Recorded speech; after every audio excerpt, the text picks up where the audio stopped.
Why do you think it is that brands are shifting more of their ad dollars away from the bottom of the funnel, Amazon, to really the top or the middle part of the funnel, which are paid search or Google ads? First off, rising CPCs within Amazon ads. But the second reason, and I think the main reason why a lot of enterprise brands are doing it, is because they're thinking through the lens of customer acquisition. And they're thinking through the lens of how do they get new to brand customers.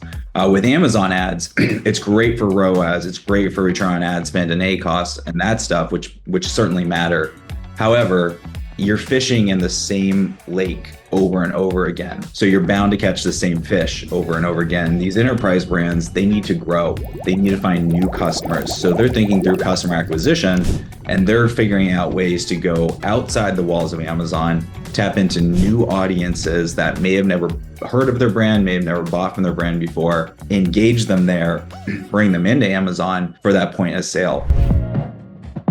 It's so important to think about what your product is and how a consumer goes about buying that. And specifically when we think about Google Ads, is Google in that research phase? Are people looking on Google for your product? So I really like this graphic here because it really walks through, kind of snakes through the awareness, which is the trigger event, the research phase, the purchase phase, and then even the post-purchase phase where you can kind of nurture that customer. Now, just kind of walking through them from the top, there's TV ads, there's now streaming TV ads, there's Google, people going to Google to research and look for products, coming around to Amazon search ads. Then once you get that customer to the PDP page, there's a lot of different ways that you can nurture and retarget that customer. Any good marketer knows it takes multiple touch points to get a customer from awareness to purchase. And these bigger brands, they're turning to Google because they know that they need to be there to get that touch point. It not necessarily is going to drive to a conversion today, but it's in that purchasing path. So they have to be there and finally get enough touch points, enough engagements to get them to finally purchase. And then of course, post-purchase, how are we staying in front of them to buy that next product?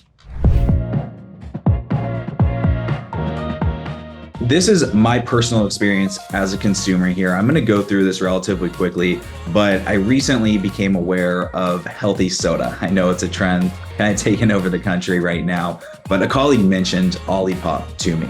Now, this was my trigger event.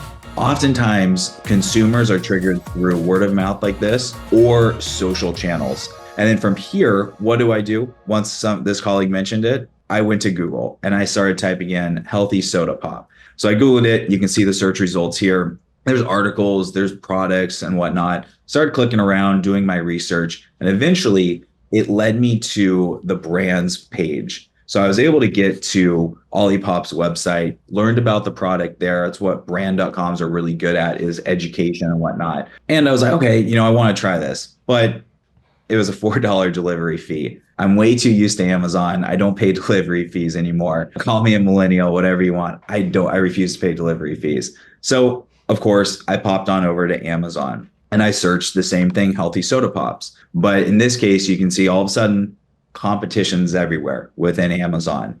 And I've got a couple different options. I'm not saying this restarted my buying process of kind of going, oh, there's other options, different price points, but it kind of brought me a little bit back up the funnel, right? Eventually, I did get to the PDP page that I wanted to purchase from. I looked at it, I thought about it, and I said, you know what, I don't need this. This is a rash decision. I don't need it. So I bounced off and I kind of carried on with my life. But then, of course, as any good brand does, they were able to remarket me. So in this case, I got my push notification. I popped it open, got back to the landing page, thought about it, not quite ready to pull the trigger. Sure enough, as I was browsing later, I got a sponsored display ad. I'm pretty close to buying now. So I clicked it, got back to the PDP page and said, you know what, let's go ahead and buy it. So I bought it. And that was just a couple of weeks ago. So pretty sure once I get to the average buying cycle, so I think I bought like a 20 pack or something, probably one every 2 days. So I'm guessing I'm probably going to start getting remarketed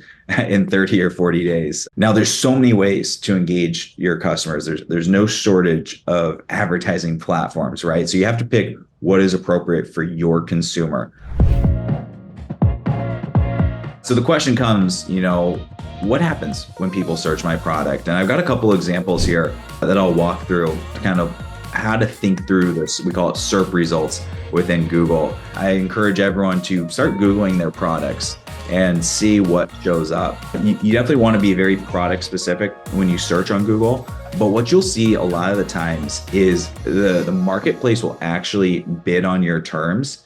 And in this case, the advertiser is Amazon themselves. They actually buy this ad. But what happens is they send this customer to a search result page on Amazon that is full of sponsored ads and it's full of your competition. And when you see these kind of things happening, it's a really big opportunity for you as the brand to control that customer buying journey and replace that Amazon ad with your own ad.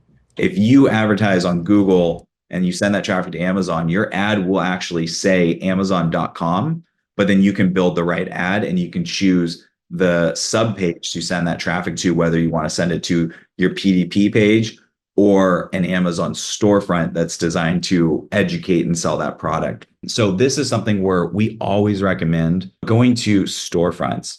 So originally we were going to go to this PDP page, which is great. It's set up for conversions, all that good stuff. But the problem is there's a lot of competition down here. So what we recommend is setting up good transactional Amazon storefront pages. Now, these work really well. They generate on average 2 times better conversion rates and return on ad spend because first off, it allows you to get your brand out there.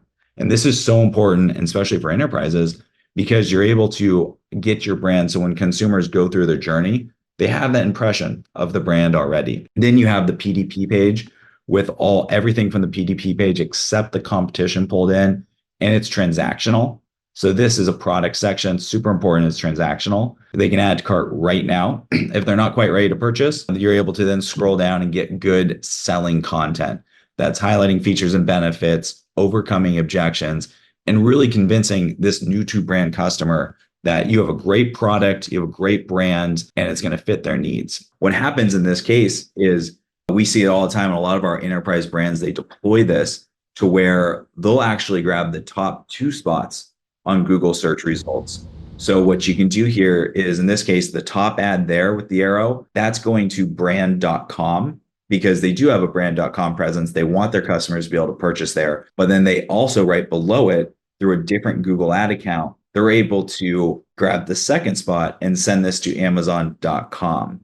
Now, there's huge benefits to this because if they don't do this, that next ad will either be Amazon themselves and going to a search result page, or it will be their competition. By doing 2 ads, they're able to push their competition off the first page of Google, own the search results. So now when a customer searches for their product, the customer can either say, hey, you know what?